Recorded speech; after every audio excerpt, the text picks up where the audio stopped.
अस्सलाम वालेकुम, मैं हूं अलीना फारूक शेख। कल अमेरिका से खबरें आ रही, बल्कि वॉल स्ट्रीट जर्नल ने खबर पब्लिश की कि अमेरिका ने फैसला कर लिया है कि वो ईरान इसराइल जंग में बराह रास्त मुदाखलत करेगा और अमेरिकी सदर ट्रंप ने इस मुतालिक एक ऑर्डर के ऊपर साइन भी कर दिए हैं। इसके बाद सदर ट्रंप ने एक वजाहत जारी की और पैगाम जारी किया कि वो समझते हैं कि अभी ईरान के साथ मुज़ाकरात के इम्कानात मौजूद हैं और इसी को देखते हुए वो 2 हफ्ते का टाइम रख रहे हैं, जिसके बाद वो ये फैसला करेंगे कि बराह रास्त इस मामले में मुदाखलत करनी है या नहीं करनी है। अब ये जो 2 हफ्ते का टाइम है इंतहाई अहम। आपको पता है पिछला जो 1 हफ्ता गुजरा इसराइल की ईरान के ऊपर जारहियत के बाद, उसने किस तरह से दुनिया का नक्शा बदल दिया, उसने किस तरह से लोगों को तशवीश में, हैरानगी में मुब्तला रखा। वो एक अंग्रेज़ी की कहावत है कि there are decades when nothing happens, then there are weeks when decades happen. तो अब ये जो आने वाले हफ्ते हैं और ख़ासकर ये जो 2 हफ्ते का टाइम पीरियड है, इसे क्या तवक्को करनी चाहिए, इसमें क्या हो सकता है, ये 2 हफ्ते का टाइम क्यों दिया गया है, ये सब कुछ जानते हैं, अपने तज्ज़ियाकारों की इसके ऊपर राय लेते हैं। और शुरू यहाँ से करते हैं गुफ्तगू कि अमेरिकी सदर ने ये जो 2 हफ्तों के बाद फैसला करने का ऐलान दिया है, इसका मकसद क्या हो सकता है। हमें ज्वाइन करें इस डिस्कशन के लिए बेनज़ीर शाह साहिबा, मज़हर अब्बास साहब, एजाज सैयद साहब, इरशाद भट्टी साहब भी हमारे साथ मौजूद हैं। बेनज़ीर, आपसे डिस्कशन शुरू करते हैं। ये बताइएगा, ट्रंप ने ये जो कल ऐलान किया और कहा कि हम अभी वेट करेंगे 2 हफ्ते तक बराह रास्त मुदाखलत का फ़ैसला करने के लिए, आप इसको एक विंडो ऑफ अपॉर्चुनिटी के तौर पर देखती हैं? क्या ये मुज़ाकरात की गुंजाइश और अमेरिका की जो पहले सख्त टोन थी उससे लचक ज़ाहिर करता है, या इसको नेगेटिवली देखना चाहिए कि ईरान के लिए इसके कैटास्ट्रॉफिक कॉन्सिक्वेंसेस हो सकते हैं?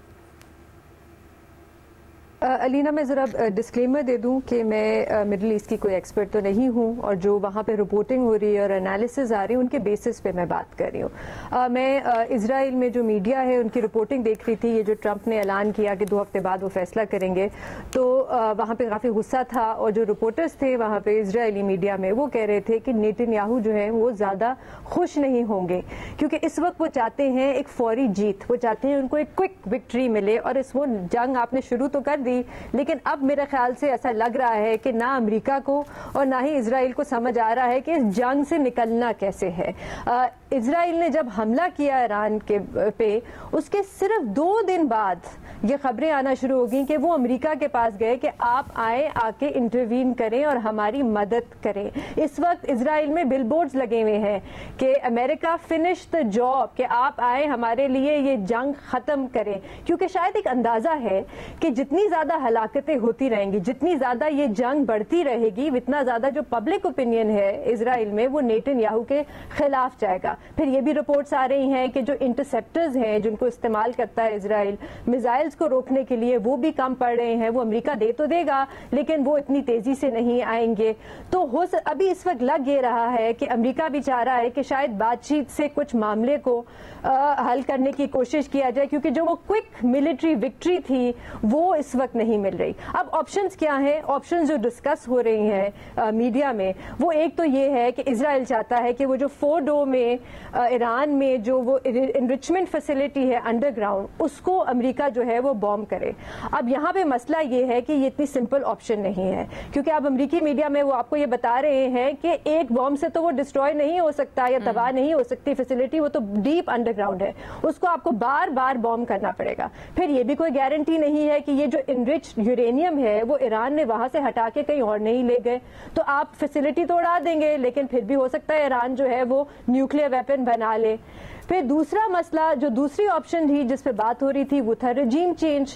अब यहाँ पे जो डॉक्टर ट्रिटा पारसी हैं, जो एक्सपर्ट हैं इस इशू पे, वो डे 1 से कह रहे हैं कि अमेरिका और इजराइल रजीम चेंज नहीं चाहते ईरान में, वो रजीम कोलैप्स चाहते हैं। रजीम चेंज होता है जब आप एक हुकूमत को हटाएं और दूसरी हुकूमत अपनी मर्जी के लेके आए, फिर आप वहां पे बैठे।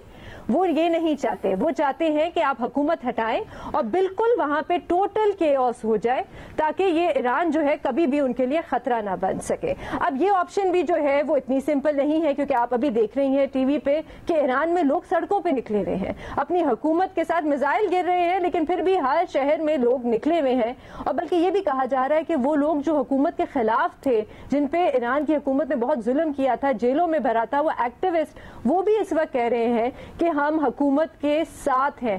تو آپ اگر حکومت گراتے بھی ہیں تو پاپولر اوپینین اس حکومت کے ساتھ ہی ہوگی. تو رجیم چینج بھی ایک اتنا آسان آپشن نہیں ہے. تو یہ دونوں آپشنز جو ہے اس وقت لگ رہا ہے کہ اس وقت کافی مشکل میں ڈالا ہوا ہے اس نے امریکہ کو اور اسرائیل. اس لیے میں آخری بات یہ کہوں گی الینا کہ ہم یہ دیکھ رہے ہیں کہ امریکہ نے, یہ رپورٹنگ ہو رہی ہے کہ امریکہ نے ایران سے رابطہ کیا, اسٹیو وٹکوف نے ایران سے رابطہ کیا, اور وہ مسلسل رابطے میں ہے ایران کے فورن منسٹر سے, کیونکہ یہ سب کو پتا تو ہے کہ اسرائیل ایک ریسس اور ایک دہشت گرد ملک ہے. ان کو عادت نہیں ہے ریٹیلیشن کی, ان کو عادت ہے کہ وہ غازہ میں جائیں, بچے عورتیں وہاں پہ ٹینٹ میں ہوتی ہیں, ان کو بوم کریں, ان کو قتل کریں اور نکل جائیں. لیکن اب یہاں سے ریٹیلیشن ہو رہی ہے. جتنا زیادہ یہ جنگ بڑھتی چلی جائے گی وہ اسرائیل کو بھی اور امریکہ کو بھی مشکل میں ڈال دے گی.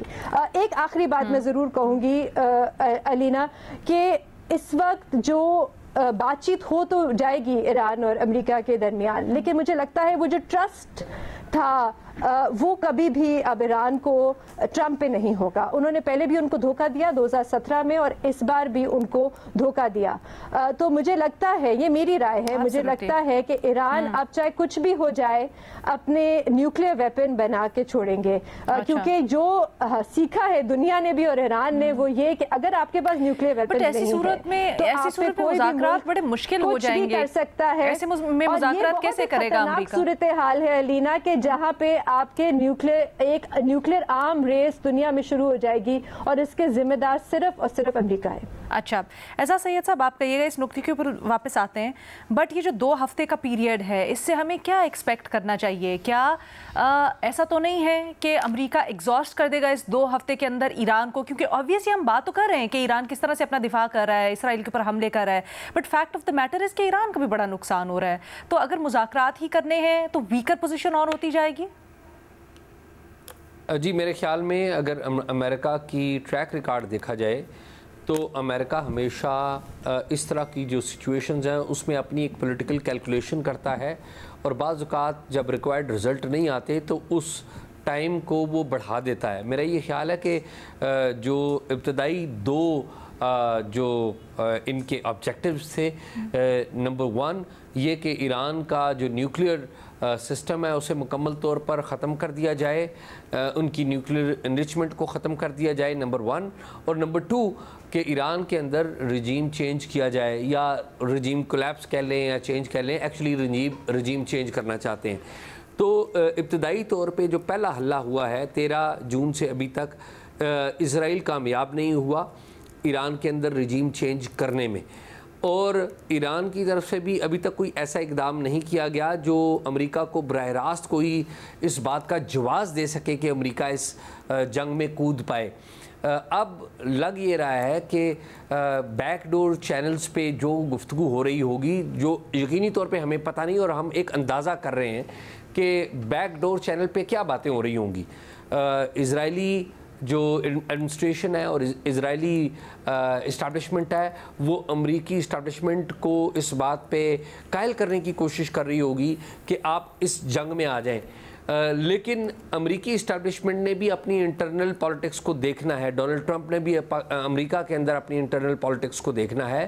تو ان کا آبجیکٹو کیا ہوگا کہ وہ یہی کہیں گے کہ ہم آپ کو مزید وقت دیتے ہیں, یعنی کہ 2 ہفتے جو ٹائم لیا گیا ہے, تو آپ ان 2 ہفتوں میں اپنی پرفارمنس دکھائیں کہ ایک طرف ایران کو نقصان ہو رہا ہے. دیکھیے اس میں کوئی شک نہیں ہے کہ ایران رسپانس کر رہا ہے, ایران نے بڑی جواں مردی سے رسپانس کیا ہے, بڑی جرت کے ساتھ رسپانس کیا, لیکن یہ بھی ایک حقیقت ہے کہ ایران کی اکانومی وہ کولیپس ہو چکی ہوئی ہے, ایران پابندیوں کا شکار ہے, اور ایران کا جو ڈیفنس سسٹم ہے وہ اتنا زیادہ مؤثر نہیں ہے اگر کمپیئر کیا جائے اسرائیل کے مقابلے میں, یہ ایک حقیقت ہے. تو یہ جو 2 ہفتے لیے گئے ہیں ڈونلڈ ٹرمپ کی طرف سے فیصلہ کرنے کے, یہ 2 ہفتے फैसला करने के लिए मेरा ख्याल है नहीं लिए गए। ये 2 हफ्ते इसराइल को मज़ीद कार्रवाइयों की इजाज़त देने के लिए लिए गए हैं ताकि इसराइल जो रिज़ल्ट्स है वो दे सके।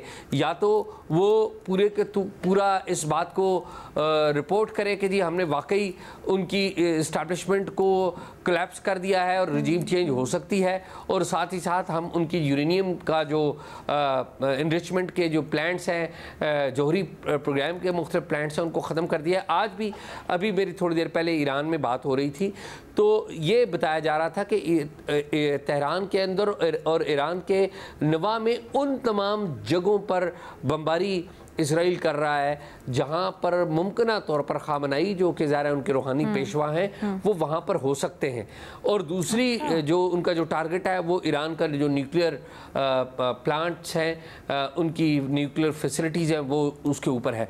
तो मुझे ये लगता है कि ये टाइम ट्रंप साहब ने लिया नहीं, ये टाइम उन्होंने दिया है इसराइल को कि वो मज़ीद कार्रवाइयाँ कर सकें। इरशाद भट्टी साहब, आप इसके ऊपर क्या राय रखते हैं? क्या अगर हम ये बात करते हैं मुज़ाकरात की, तो आपको ये कहीं जाते हुए भी लगते हैं, आई नो इंटरनेशनल दुनिया इंटरवीन कर रही है, बट क्या होगा?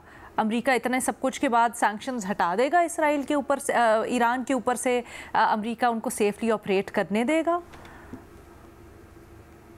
मैडम शेख, अभी बेनज़ीर साहबा ने स्टीव वेटकॉफ का जिक्र किया। ये स्टीव वेटकॉफ वही हैं जिन्होंने field marshal army chief general Asim Munir साहब और ट्रंप साहब के दरमियान मुलाकात करवाने वालों में से एक हैं, और ये भी उस मुलाकात में मौजूद थे। और उस मुलाकात के हवाले से जब पूछा मैंने लेफ्ट राइट के क्या उसमें ईरान इसराइल जंग, तो उसमें बताया गया कि हाँ वो ज़ाहिर है डेफिनेटली इसका जिक्र था, और हमारी तरफ से तो यही कहा गया कि मजबूत ईरान होना चाहिए, मसारों का फ़ायदा है, और मुज़ाकरात होने चाहिए, और बातचीत से अमन से ये मामला हल होना चाहिए।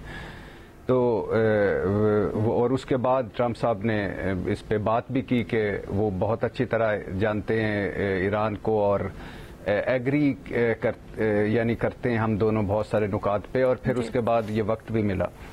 तो मैडम शेख, अब ये जो सवाल है आपका, ट्रंप साहब एक आध सवाल कर लूं इससे मुताल्लिक आपसे? मैं एंड पे कर लीजिएगा। चलिए ठीक है, हाँ जाहिर बात है, आपका फ्लो डिस्टर्ब होता है। पता है आप सर, नहीं please, I understand. Madam Sheikh शुक्रिया पहली मर्तबा अंडरस्टैंड करने का। मैडम शेख, गैर मशरूत सरेंडर करो और तेहरान खाली करो, और अमन से बात होनी चाहिए, सफारती मामला से मामला हल होना चाहिए। अमन गया, सफारती चीज़ें ख़त्म हुई, अब जो होना है वो होगा, बड़ा बुरा होगा ईरान के साथ, और बड़ा बुरा होने वाला है। ट्रंप साहब वैसे तो अल्हम्दुलिल्लाह इस तरह के मुतज़ाद बयानात देने में काफ़ी आगे के लोग हैं, आगे के पहुँचे हुए बुज़ुर्ग हैं, और मुंह पर झूठ भी बोल लेते हैं, और फिर उस झूठ को खुद भी सच भी कर देते हैं, और वो क्या था लफ्ज़, अनप्रिडिक्टेबल हैं। और आज या कल या बिल्कुल अगले लम्हे जब हम कल बैठें तो हो सकता है इसके उल्ट ही सब कुछ कह चुके हों। लेकिन ये और फिर दूसरी बात है कि लम्हा बेलम्हा सूरत हाल बदल रही है मैडम शेख इस सारे हालात वाक़यात में, और ऐन मुमकिन है आगे चलकर बिल्कुल ही कुछ और हमारे सामने हो। लेकिन अभी जो सवाल है इस वक्त जो आपका है, उसके मुताबिक जंग का 2 हफ्तों में जो ट्रंप साहब ने 2 हफ्तों के लिए टाला है या खुद को अलहदा किया है, इस ऐलान का मकसद मेरे ख्याल में एक तो एजाज ने बताया भी है, लेकिन मेरे ख्याल में 2-3 और भी हैं। एक तो है कि जो अमेरिका और इसराइल चाह रहे हैं वो नहीं हुआ। वो चाह क्या रहे थे? वो चाह रहे थे कि फौजी क़यादत को उनके अपने गद्दारों की मदद से शहीद करके, पासदारान इनकलाब वाली क़यादत को शहीद करके लगातार फ़ज़ाई हमले हम करेंगे, ईरान घुटनों पर आ जाएगा, सरेंडर की तरफ जाएगा। लोग, उनका ख्याल था, उनकी रिपोर्ट थी कि लोग बड़े तंग हैं इस इस्लाम पसंद और इनकलाबी हुकूमत से, लोग उठ खड़े होंगे, और जो ही हम ये सारे हमले करेंगे तो एटमी वो जो जोहरी प्रोग्राम है वो भी पीछे चला जाएगा, और एक सारा कुछ हमारे हक में होगा। वो नहीं हुआ, और सिर्फ वो नहीं हुआ बल्कि उल्टा ईरानी रिस्पांस ने इसराइल और इसराइली हुकूमत समेत सबको चकरा कर रख दिया। और इसराइल के नेतन्याहू से सवालात हो रहे हैं कि क्या हमने इसी तरह ही जिंदगी गुजारनी है कि अभी मिसाइल आया या कोई अभी मिसाइल आया, या घरों में रहना है, नीचे बंकरों में रहना है, या कहाँ रहना है। दूसरा मैडम शेख, ट्रंप साहब का 2 हफ्तों के लिए मामला टालने का मकसद ये है कि मजीद वक्त देना, जैसे एजाज ने कहा इसराइल को, और जो करना है अगले 2 हफ्तों में कर लो, या अगले 2 हफ्तों में जो कर सकते हो वो करो, और अगर नहीं होगा तो फिर देखेंगे। या मजीद वक्त लेना अमेरिका के लिए, क्योंकि अमेरिका में बहुत सारी तनकीद हो रही है, उनकी अपनी पार्टी के लोग भी कह रहे हैं कि जब आपकी तुलसी गवार्ड ने कहा था कि कोई वो एटमी हथियार नहीं बना रहे, और जब इंटरनेशनल एटॉमिक एनर्जी एजेंसी ने कहा कि हेड ने कहा कि भाई कोई उनके पास ऐसे शवाहिद नहीं मिले, तो आप किस बेस पे उन पर हमला करेंगे। तो लिहाजा आगे टाला है कुछ वक्त। और फिर तीसरा जो मैडम शेख मेरे ख्याल में इस 2 हफ्तों के लिए टाला है, उसमें चीन और रूस की सख्त पोजीशन जो है, बज़ाहिर वो इस वक्त सामने नहीं खुलकर आए, लेकिन वो बड़ी सख्त पोजीशन ले रहे हैं इसराइली बदमाशी पर भी और अमेरिका की किसी किस्म की इन्वॉल्वमेंट पर। और फिर नेटो को भी राजी करना है ट्रंप साहब ने, अकेले वो नहीं आएंगे इसमें। और चौथी वजह जो है ट्रंप साहब का 2 हफ्तों बाद फैसले में, कि एक गुड फेथ में ये भी सोचा जा सकता है कि वो वाकई इस जंग में खुद हिस्सा ना लेना चाहते हूं, एक अपने बेसिस की वजह से जो इर्द गिर्द मफादात हैं, और खित्ते में जो बाकी ममालिक हैं, अरब ममालिक, उन्होंने कहा हो कि आपने नहीं लेना, या अपने बेसिस की वजह से उन पर हमला ना हो जाए। ठीक है। फिर जो ट्रंप साहब को आखिरी 2-3 जुमले, फिर जो ट्रंप साहब को अमन के एक बुत उन्होंने बनाया हुआ है, अमन का बुत, नोबेल प्राइज, अमन का दाई, जंगे नहीं, जंगों के खिलाफ, उनको वो इमेज भी अपना कहीं। ठीक है, will talk about this in detail. एक छोटी सी ब्रेक लेनी है, उसके बाद वापस आते हैं। मजहर अब्बास साहब का तज्जिया। अमेरिका 2 हफ्तों बाद ये फैसला करेगा कि मुदाखलत करनी है बराह रास्त इसराइल ईरान जंग में या नहीं। इससे क्या मतलब अखज़ किया जाए, ये सारे इस कॉन्फ्लिक्ट के लिए क्या मुराद रखता है, कितनी इंपॉर्टेंस रखते हैं 2 हफ्ते। मजहर अब्बास साहब, आपकी क्या राय है? इसराइल से मुतल्लिक कुछ वजाहत नहीं है, इन 2 हफ्तों में वो सीज़ फायर करेगा, नहीं करेगा, हमले रोकेगा, बाकी जो दुनिया इस वक्त मुज़ाकरात की कोशिशें कर रही है, क्या आपके ख्याल में ये 2 हफ्ते मुज़ाकरात के हवाले से सूदमंद साबित हो भी सकते हैं? मेरा नहीं ख्याल, मुझे मुश्किल लग रहा है। देखिए, मेरा ख्याल है ये हफ़्ता जो जंग का रहा, ये तो ईरान को बिलोंग करता है। इस सब के बावजूद कि ईरान के आर्मी चीफ शहीद हो गए, पासदारान इनकलाब के कमांडर शहीद हो गए, साइंटिस्ट शहीद हो गए, और शायद इजराइल और अमेरिका ये समझ रहा था कि इसके बाद ईरान सरेंडर कर देगा। उसने ऐसा नहीं किया, उसने जवाबी हमला किया, और जवाबी हमला भरपूर किया, जिससे इजराइल को डिफेंसिव पे डाल दिया। देखिए, अमेरिकन का जो गेम प्लान लग रहा है वो ये मास डिस्ट्रक्शन पार्ट 2 है, weapon of mass destruction part 2 है। इराक़ में जो खेल खेला गया, उसने साबित किया कि वहाँ इस तरह की कोई वेपन्स नहीं थे, और यहाँ तक कि अमेरिकन मीडिया के बहुत से इदारों ने अपोलोजाइज़ किया कि they have been used by the state department या अमेरिकन अथॉरिटीज़ ने। तो ये भी weapon of mass destruction part 2 लग रहा है। ये साबित है कि ईरान नहीं बना रहा था न्यूक्लियर, ये खुद रिपोर्ट्स बता रही हैं। उसके बावजूद जो दबाव है, उसके बावजूद जो अमेरिका का प्रेशर है, उससे साफ ज़ाहिर होता है कि वो दरअसल ईरान में रजीम चेंज करना चाहते हैं, ईरान की जो भी न्यूक्लियर फैसिलिटीज़ हैं उनको तबाह करना चाहते हैं। और अब इज़राइल के प्राइम मिनिस्टर ने खुलकर, या इज़राइल की वज़रा खुलकर ये बात कर रहे हैं कि अली ख़amenei उनका टारगेट है। जो इत्तलात सोशल मीडिया वगैरह पे चल रही हैं वो ये भी हैं कि रेवोल्यूशनरी गार्ड की जो सुप्रीम वो है आयतुल्लाह ख़amenei ने उनको ये पावर दे दी है कि इन केस अगर उनके साथ कुछ होता है तो वो बाइख्तियार हैं इस चीज़ में कि वो किसी और सक्सेसर को ले आएँ, या किसी को जो भी जो इख्तियारात हैं जो अभी अली ख़amenei के पास है या सुप्रीम लीडर के पास होते हैं, वो इख्तियारात रेवोल्यूशनरी गार्ड जंगी फैसले करने से मुतल्लिक जंगी फैसले करने के बावजूद। तो इसका मतलब ये ईरान सरेंडर नहीं कर रहा। ईरान बिल्कुल, ईरान ने कहा, यूएन में भी आज सिक्योरिटी काउंसिल का इजलास हो रहा है, ईरान और फ्रांस वगैरह जर्मनी के लोग मिल रहे हैं, वज़राए ख़ारजा मिल रहे हैं उनसे। हो सकता है कि कोई जो है वो एग्रीमेंट की तरफ जाए बात, लेकिन ये बात तय है कि ईरान उस ज़बान में, जिस ज़बान में डोनाल्ड ट्रंप या इज़राइल बात कर रहा है, उस ज़बान में तो ईरान जो है बिल्कुल भी इस तरह की बात आगे नहीं बढ़ेगी जब तक ये बात नहीं होगी कि इज़राइल को रोका जाए इस चीज़ के लिए जो वो कर रहा है उसको, और जो न्यूक्लियर जो बातचीत है वो अपनी शुरू हो जाए। तो ईरान ने तो किसी स्टेज पर ये नहीं कहा कि वो बातचीत नहीं करना चाहते। अब देखना ये, इसका मतलब ये कि जब यूरोप इन्वॉल्व हो रहा है, जब डोनाल्ड ट्रंप ने 2 हफ्ते का टाइम दे दिया है, इसका मतलब ये हुआ कि उन्हें ये अंदाज़ा हो गया है कि ईरान को इतनी आसानी से ज़ेर नहीं किया जा सकता। ईरान सरेंडर नहीं कर रहा। ईरान के अंदर रिजीम चेंज आसान नहीं है, क्योंकि ईरान के अंदर कोई भी उनको इस तरह की क़ुव्वतें नहीं मिल रही जिनके थ्रू वो रिजीम चेंज कर सकें। तो अब तक की जो सिचुएशन है उसमें तो बज़ाहिर ईरान का एक अपर हैंड नज़र आता है। अपर हैंड मीन्स कि वो रेजिस्ट कर रहा है, वो रेजिलियंस नज़र आ रहे हैं, लोग उनके पीछे खड़े हैं। सर, ये जो आने वाले 2 हफ्ते इनसे मुतालिक हमें कहिएगा, आपने कहा ना मास्टर स्ट्रोक एक तरह से कह लें या एक डेफिनेटिव। डोनाल्ड, देखिए ये 2 हफ्ते का टाइम मुझे मेलाफाइड लगता है। ठीक, मुझे नहीं लगता कि 2 हफ्ते, अगर फ़र्ज़ करें कोई अगले चंद दिन में कोई उन्हें नज़र आता है कि कोई बात आगे नहीं बढ़ रही और यूरोपियन यूनियन वगैरह को इन्वॉल्व करके, तो वो थ्रू यूएन जो है एक मरतबा ईरान के ख़िलाफ़ उसी तरह की कार्रवाई करेंगे जिस तरह की उन्होंने इराक़ के ख़िलाफ़ की थी, उस तरह की। हमें याद करवाएं ज़रा, through UN what do you mean sir?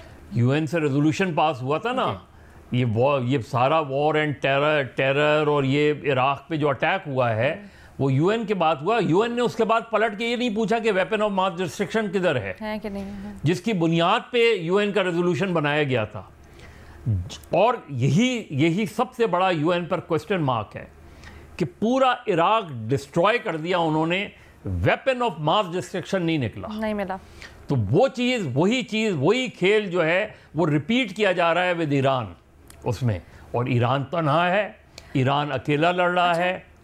Iran को सिवाय रशिया की, क्योंकि रशिया ने कहा है कि इवन रिजीम चेंज जो है अनएक्सेप्टेबल होगी, तो रशिया और चाइना क्या जो रिजॉल्व है उसके तहत जो है इस वक्त, अदरवाइज ईरान एक आइसोलेटेड वॉर लड़ रहा है। सर अगेन वही, अगर आपका अंदाज़ा ऐसा हो सकता है, आपको लगता है रशिया, चाइना और बाकी आलमी जो दुनिया है वो ये करने देगी? बिकॉज ये तो बिल्कुल दुनिया की शक्ल चेंज कर देगा। आज देखना ये है कि यूएन सिक्योरिटी काउंसिल में क्या होता है। ठीक है, अमेरिका अभी हम देख रहे थे इराक़ची साहब का बयान भी, उनकी स्टेटमेंट चल रही थी और एज वे स्पीकिंग ये इजलास हो रहा है, तो होपफुली कल हम इसके ऊपर बात करेंगे। Benazir wants to add something? Leena, मुझे नहीं लगता कि ये जो 2 हफ्ते हैं ये इजराइल को मौका दिया जा रहा है कि वो और ईरान को कमज़ोर करे। मेरे ख्याल से, और मेरी असेसमेंट तो ये है कि ये अमेरिका एक डेस्परेट पोजीशन में है। उनको लग रहा था कि एक मुकम्मल उनको कामयाबी मिल जाएगी, इजराइल को भी और अमेरिका को, और अब जब उन्होंने शायद उसको बैठ के वॉर गेम किया है तो एक रियलाइजेशन हुई है कि इतना आसान नहीं है उनके इनरिचमेंट प्रोग्राम को ख़त्म करना, इतना आसान नहीं है वहाँ पर रिजीम चेंज करना। तो ये अमेरिका ने शायद वक्त अपने ले लिया है कि कुछ बातचीत की जाए। देखिए, ये हमला करने से पहले बात कहां पे थी, अब वहीं से शुरू हो रही है। तब बात हो रही थी कि एक रीजनल कंसोर्टियम बनाया जाए। रीजनल कंसोर्टियम क्या कि मतलब आप ईरान में एक एनरिचमेंट फैसिलिटी बनाएं जिसमें ईरान भी इन्वॉल्व हो, सऊदी अरेबिया भी हो, रीजनल कंसोर्टियम और व्हाटएवर। ये तो बातें बाद में थी ना, पहले तो सिचुएशन यहाँ पर थी कि कोई इसराइल ईरान के ऊपर हमला नहीं कर रहा था, लेकिन इस वक्त सिचुएशन ये है कि एक मुल्क है जो जारहियत कर रहा है कि ये हमले ने तो, और वो अभी भी जारी है। सीज़फायर तो हुआ नहीं। अचीव क्या किया, क्योंकि अब भी जब बातचीत शुरू होगी तो बात तो वहीं से शुरू होगी ना। तो आपने बजाय ये जो हमला आपने किया है, इससे आपका कोई मकसद आपने हासिल तो नहीं किया। अब आप अमेरिका की तरफ देख रहे हैं कि वो आए आके आपको, देखिए जंगें जो होती हैं ईरान के लिए या इजराइल के लिए महंगी होती हैं, इतना आसान नहीं होता मिसाइल्स स्टॉक करना, ये इंटरसेप्टर्स। अब इजराइल के पास तो अमेरिका है, ईरान के पास इस वक्त कोई खास बैकिंग नहीं है जो उनको मिलिट्री कैपेबिलिटी दे, लेकिन इजराइल के भी जो मिलिट्री कैपेबिलिटीज है उनकी लिमिटेशंस हमारे सामने आ गई हैं। ये आपने बड़ा अहम सवाल उठाया, इस वक्त तक क्या हासिल किया, इस वक्त तक क्या उठाया? If you allow me I will circle back, लेकिन मैं जरा एजाज का वे इन करना चाहती हूँ उसके ऊपर, फिर I will let you respond. Ejaz, देखिए, जो बात बेनज़ीर कह रही हैं, बेनज़ीर का जो बुनियादी नुक्ता मुझे समझ में आया वो ये कह रही हैं कि उन्होंने मुज़ाकरात के लिए टाइम लिया है यूनाइटेड स्टेट्स ने, और मुज़ाकरात की तरफ बात जा रही है। मेरा ये ख्याल है कि हमेशा जब इस तरह की सूरत हाल होती है تو آپریشنز بھی ایٹ دی سیم ٹائم چل رہے ہوتے ہیں اور اوپر مذاکرات کی بات بھی چل رہی ہوتی ہے. اور مذاکرات کی بات اس لیے چل رہی ہوتی ہے کہ آپ نے اپنا ایک فیس بھی رکھنا ہے, سو کالڈ ڈیموکریٹک فیس یا سو کالڈ ایک ایسے ملک کا فیس جو کہ عالمی امور کے اوپر امن کرواتا ہے. یہ ریسنٹلی ڈونلڈ ٹرمپ صاحب جو بار بار کہتے ہیں کہ جی میں نے پاکستان اور ہندوستان میں معقول یا ریزنیبل فیس, بالکل صحیح, لیکن ریزنیبل ایک فیس بھی چاہیے ان کو, لیکن ایٹ دی سیم ٹائم ان کا جو ایجنڈا ہے وہ کور ایجنڈا یہی ہے کہ وہاں پہ رجیم چینج ہو. اور آپ ان کی لینگویج دیکھ لیجئے, جو ان کا طرز بیان ہے. سر بے نظیر اس کو آپٹمسٹک ونڈو دیکھ رہی ہیں ہم, باقی جو تینوں اینالسٹ ہیں آپ لوگ وہ سوری آپ دونوں, آپ لوگ اس کو آپٹمسٹکلی نہیں دیکھ رہے, آپ لوگ اس کو دیکھ رہے ہیں کہ شاید زیادہ نقصان کرے گا ایران کے لیے. بے نظیر کہتی ہیں کہ شاید یہ ونڈو آف اپرچونٹی ہے, اس کا جواب دیں. میرا یہ خیال ہے کہ ونڈو آف اپرچونٹی ایک وہ ایک شعر ہے کہ ایک ظلم سہتا ہے ایک ظلم کرتا ہے. آپ کا تعلق ہے کون سے قبیلے سے؟ تو اس میں تو ایک ہی بندہ ہے جس کے اوپر اٹیک ہو رہے ہیں. ونڈو آف اپرچونٹی جو ہے وہ کمزور کا رائٹ نہیں ہے, یہ طاقتور اس کو رائٹ دینے کے لیے تیار ہے یا نہیں. اصل بات تو یہ ہے, اگر ونڈو آف اپرچونٹی انہوں نے دینی ہے اس کو تو وہ مذاکرات باضابطہ بحال کرنے کا اعلان کریں. اب ایران کا کیا مطالبہ ہے؟ ایران کا مطالبہ تو سمپل ایک ہے کہ جب تک اسرائیل ہم پر کنٹینیوس بمبنگ کر رہا ہے ہم مذاکرات نہیں کریں گے. اسرائیل کو کہیں تم بمبنگ روکو, ہم ٹھیک ہے مذاکرات کرتے. Benazir, would you like to respond? نہیں بالکل, یہ دیکھیں مطالبہ ایران کا تو بالکل ٹھیک ہے کہ آپ بومبنگ روکیں اور پھر ہم سے بیٹھ کے بات چیت کریں, لیکن میرا پوائنٹ وہی ہے کہ اس وقت ایک ڈیسپریٹ سچویشن لگ رہی ہے امریکہ کی. اب کل کیا ہوگا ہم تو پریڈکٹ نہیں کر سکتے, ٹرمپ کی فارن پالیسی بھی ہر گھنٹے میں بدلتی ہے, لیکن اس وقت یہی لگ رہا ہے کہ کیونکہ جو ان کی میڈیا میں رپورٹنگ آ رہی ہے وہ یہی آ رہی ہے کہ انہوں نے یہ دونوں سچویشن دیکھی ہیں اور یہ سچویشن جو ہے وہ صحیح نہیں ہے. اور پھر اب جس پہ آپ لوگ پہلے بھی بات کر چکے ہیں کہ جو ان کا رائٹ ونگ میڈیا ہے, جو ان کی ریپبلکن پارٹی ہے, وہاں سے بھی بہت زیادہ تنقید آ رہی ہے, جس کا بھی ٹرمپ کو سامنا ہے. ایک ریزولوشن بھی کہا جا رہا ہے کہ آ جائے گی. ٹھیک ہے جی, تو اس کو ابھی تک کے جو معاملات یا تبصرہ جس طرح ہمارے اینالسٹ کرے اس کے مطابق مظہر صاحب اور اعزاز یہ سمجھتے ہیں میلیفائڈ انٹینٹ ہے ان 2 ہفتوں کے اندر امریکہ کی. بے نظیر اس سے اتفاق نہیں کر رہی, وہ کہہ رہی ہیں کہ ان کو ایک ونڈو آف اپرچونٹی نظر آ رہی ہے ایران کے لیے اور معاملات سیٹل کرنے کے لیے. بھٹی صاحب ابھی تک انڈیسائیڈڈ ہیں, وہ دونوں طرف سے کہہ رہے ہیں کچھ بھی ہو سکتا ہے. ود دیٹ ایک چھوٹی سی بریک لیتے ہیں, بریک کے بعد واپس آئیں گے, مزید اس کے اوپر بھی بات کریں گے اور بہت سے آپ کے سوالات. ویلکم بیک جی, آپ لوگوں کے سوالات شامل کرتے ہیں پروگرام میں. بھٹی صاحب, آپ سے پوچھا گیا ہے کہ آپریشن سندور کے بعد عالمی سطح پر ہونے والی جنگ ہسائی کیا مودی حکومت کی داخلی سیاست اور عوامی حمایت پر بھی منفی اثر ڈالے گی؟ ڈال چکی ہے میڈم شیخ, بہت بیک فٹ پہ ہیں, اور اس سے بڑی کیا ہے, کئی مرتبہ اس پہ بات کر چکے ہیں کہ اس سے بڑی اور مودی صاحب کی جو داخلی سیاست میں ان کا جو ڈنٹ پڑا ہے, کیا اس سے بڑا ہو سکتا ہے اشاریہ یا سامنے مثالیں آئی ہیں کہ خیر سے وہ کانگریس والوں کو ساتھ ملا چکے ہیں جن پہ وہ جگتے مارتے تھے, اور کانگریس والے ان کو کہہ رہے ہیں کہ نام نریندر کام سرنڈر, اور جو اندر آوازیں اٹھ رہی ہیں اس کا بھی کوئی جواب نہیں. جو اب ان کا جو اپنا میڈیا تھا جو پاکستان فتح کر کے بیٹھا تھا وہ سوالات اٹھا رہا ہے اور کوئی جواب نہیں. تو مودی صاحب کی جو سیاست ہے اس وقت بھارت کے اندر ہے, اگر یہ اسی طرح چلتی گئی, اسی طرح ہی ہوتا گیا تو مودی صاحب کے لیے بڑی مشکلات ہوگی آگے چل کر, کیونکہ اب ڈے بائی ڈے جو چیزیں ہو رہی ہیں اس سے مودی صاحب اور پرابلم میں پڑ رہے ہیں. یہ جو ابھی فیلڈ مارشل صاحب اور ٹرمپ صاحب کی ملاقات ہوئی, اس پر جو مودی صاحب کو سنائی جا رہی تھی بھارت میں, اور جو سوگ اور ماتم کا سامان تھا, تو وہ بھی کہ آپ تو بڑی جفیاں ڈالتے تھے, آپ نے تو بڑی فنڈنگ کی تھی ٹرمپ صاحب کی, آپ تو بڑے کہہ رہے تھے کہ یہ ٹرمپ صاحب تو میرا بیسٹ بڈی ہے اور یار ہے, تو اب کیا ہوا یہ سارا کچھ. تو مودی صاحب مشکلات میں ہیں. اسی سے متعلق ذرا بتائیں نا, میں اس وقت بھی آپ سے پوچھنا چاہ رہی تھی, یہ کس نے فیسیلیٹیٹ کرائی ملاقات, کیسے ہوئی؟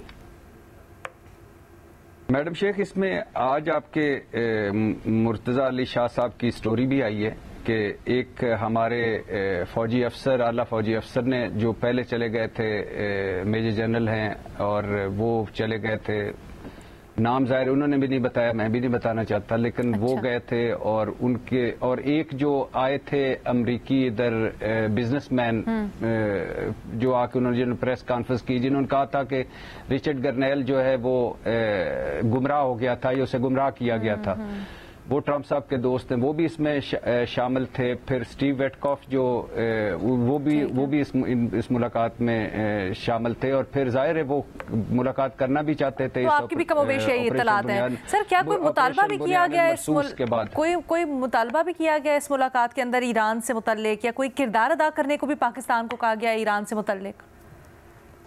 मैडम शेख, किरदार तो डेफिनेटली हो सकता है, लेकिन कोई मुतालबा नहीं किया गया। एक जो झूठी चीजें चल रही हैं क्योंकि बेसिस का कोई मांगा गया है या कुछ इस तरह, वो सारा झूठ है, क्योंकि एक तो जरूरत नहीं है उनको, उनकी इतने इर्द गिर्द के मुल्कों में बेसिस हैं, और दूसरी बात है कि पाकिस्तान कभी देगा नहीं। पाकिस्तान ये फील्ड मार्शल ने उधर अमेरिका में बात की थी इसी विजिट के दौरान के मजबूत ईरान हमारी तो ख्वाहिश है।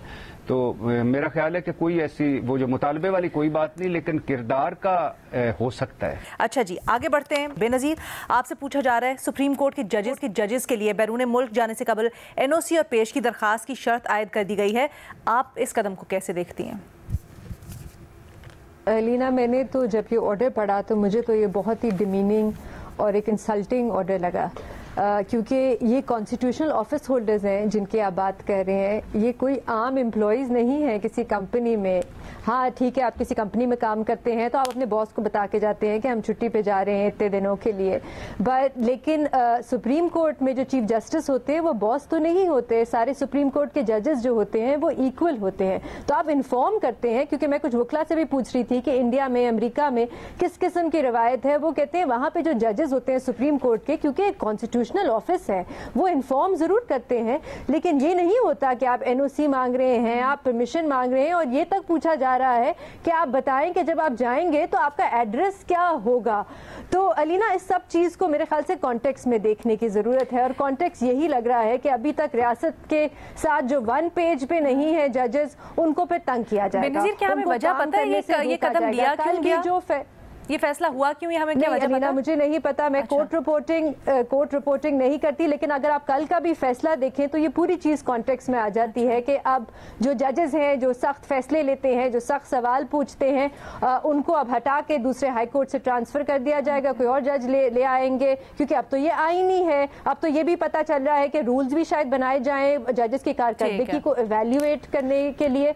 तो 26वीं आईनी ने जो आईनी उसी सिलसिले की एक कड़ी आपको लगती है? Absolutely, I understand your concern कि आप तो इसी की तरफ इशारा कर रहे हैं, बट फिर भी हमारा फोरम खुला है। अगर जो इंतज़ामिया है वो इस फैसले से मुतल्लिक अपनी कोई वजाहत देना चाहती है, हमें बताना चाहती है कि क्यों ये फैसला या कदम लिया गया है, तो प्लीज़ हमसे कांटेक्ट करें, हमारी टीम हाजिर है, आपको भी जवाब का मौका मिलेगा और फिर हम इसको रीवैल्यूएट करेंगे। आगे बढ़ते हैं। मज़हर अब्बास साहब, आपसे सवाल हो रहा है, आज बड़ा अजीबो गरीब वाक़या हुआ। सर, ये हुआ क्या, पहले तो ये बताएं। पता चला गवर्नर साहब छुट्टी पे हैं, जो सिंध के गवर्नर है ना, वो छुट्टी पे हैं, और उनकी जगह कायम मकाम गवर्नर साहब आए। उन्होंने जब खोलना चाहा इजलास के लिए रूम्स, तो पता चला चाबी जो है गवर्नर हाउस की वो लेके गए हुए गवर्नर साहब कामरान टिसोरी साहब इस्लामाबाद अपने साथ। तो गेस्ट हाउस के अलावा पूरा गवर्नर साहब दफ्तर कुछ खोल ही नहीं सकता, उन्हें कोर्ट से ऑर्डर लेना पड़ा। नहीं, मुझे तो वो गाना याद आ गया, गाना तो नहीं गा सकता और चाबी खो जाए। नहीं, वो बंद नहीं थे ना, वो तो बाहर थे कमरे से। तो ये क्या हो रहा है वैसा? मैंने आई स्वेयर टू गॉड, मैंने खबर पढ़ी, मुझे ऐसा लगा शायद ये मजाक है। गवर्नर सिंध गवर्नर हाउस की चाबी ले गए अपने साथ, ही तो घरों में होता है। देखिए, मजाक तो है और हमने गवर्नर हाउस को भी मजाक बना दिया है। हमने पहली चीज़ ये कि जो कायम मुकाम गवर्नर हैं, या इवन अगर जो मुस्तकिल गवर्नर है वो भी हों, गवर्नर हाउस में अमन अमान की मीटिंग क्यों हो?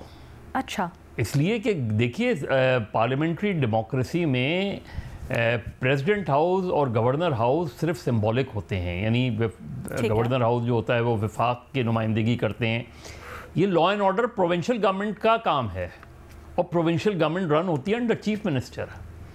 तो अभी भी जो ये पहली चीज़ तो ये कि यहाँ क्यों हो रही थी मीटिंग और किसने बुलाई थी। अगर वज़ीर दाखिला ने बुलाई थी, वफाकी वज़ीर दाखिला ने बुलाई थी, तो अलग बात है। لیکن اگر قائم مقام گورنر نے اس حوالے سے بلائی تھی تو پھر وزیر اعلیٰ کس چیز کے ہیں اور صوبائی وزیر داخلہ کس چیز کے ہیں؟ آپ کے پاس کیا اطلاعات ہے سر اس متعلق؟ نہیں، میں یہی ایک تو کانسٹیٹیوشنلی میٹنگ کے لیے تو آئی جی اور یہ سب پہنچے تھے. اب گورنر ہاؤس کے ترجمان بالکل دوسری بات کہہ رہے ہیں. انہوں نے کہا کہ جی جو رومز تھے، ایک روم کی جو روم تھے، اگر گورنر جو قائم مقام گورنر ہیں ان کو غلط فہمی ہوئی ہے اور ایسا نہیں ہے بالکل. جو اگر وہ جو مرکزی دفتر ہے اگر اس کا کہتے تو مرکزی دفتر بھی کھولنے کا انتظام ہو جاتا. اب مجھے نہیں پتا کہ یہ کس حد تک بات ہے، کیونکہ کامران ٹسوری صاحب کا بھی جو بیان آیا وہ یہ تو آیا کہ اگر یہ کہا جاتا یا ترجمان کا بیان آیا کہ وہ کھول دیا جاتا، لیکن یہ نہیں بتایا جا رہا کہ نہیں یہ خبر غلط ہے کہ چابی گورنر صاحب لے گئے. تو اب ایگزیکٹلی کیا چیزیں ہیں؟ اور سر آپس میں رابطہ کاری بھی نہیں، اگر ایسا کچھ تھا تو قائم مقام گورنر صاحب کال کر سکتے ہیں. ان کی رفت ہے آپس میں کچھ؟ مذاکرہ خیز بات ہے نا کہ قائم مقام گورنر، سر ان کی لڑائی ہے کچھ آپس میں، یہ بتائیں. وہ ان سے بات کر لیتے. لیکن میرا خیال ہے کہ ہمارے یہاں بہت زیادہ پولیٹیسائز، آپ یہ صرف یہی گورنر نہیں ہیں، آپ دوسرے صوبوں کے گورنر دیکھیں آ کے سیاسی گفتگو کرتے ہیں. ایسا لگتا ہے کیونکہ دا ڈے آپ گورنر بنتے ہیں آپ اپنی پارٹی سے استعفیٰ دے دیتے ہیں. ٹھیک ہے.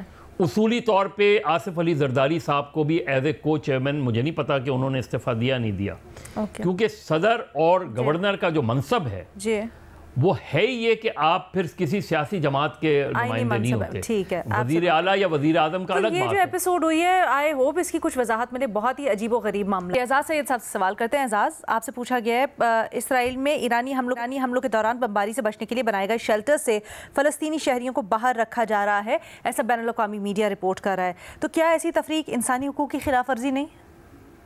دیکھیے اس میں کوئی شک نہیں کہ یہ انسانی حقوق کی صریح خلاف ورزی ہے.